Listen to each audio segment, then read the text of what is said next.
All right, guys, Trent here with Sonar Pros. We've got two SOLIX units here on the newest software that is running on the Apexes and the Explorer units.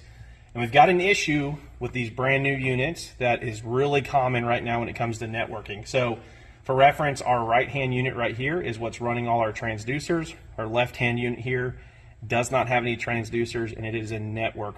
It's essentially looking for network.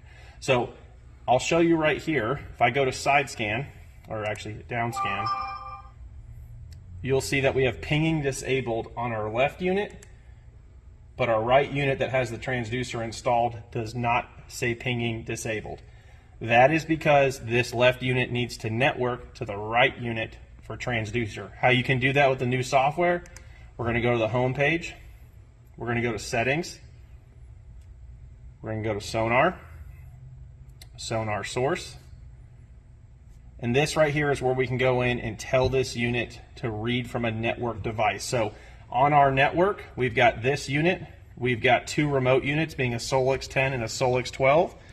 For 2D, I'm going to hit SOLIX 12 because I know this is my right unit. I'm going to do the same thing for down imaging. And I'm going to do the same thing for side imaging. We've now instructed this left unit to read all sonar from our right unit. And how you can confirm this, I just know because this network only has a SOLIX 10 and two 12s, but you have your unit ID listed right here underneath the remote unit. We can see our unit ID right there, the long number, which can be found simply by going to our info on the boat.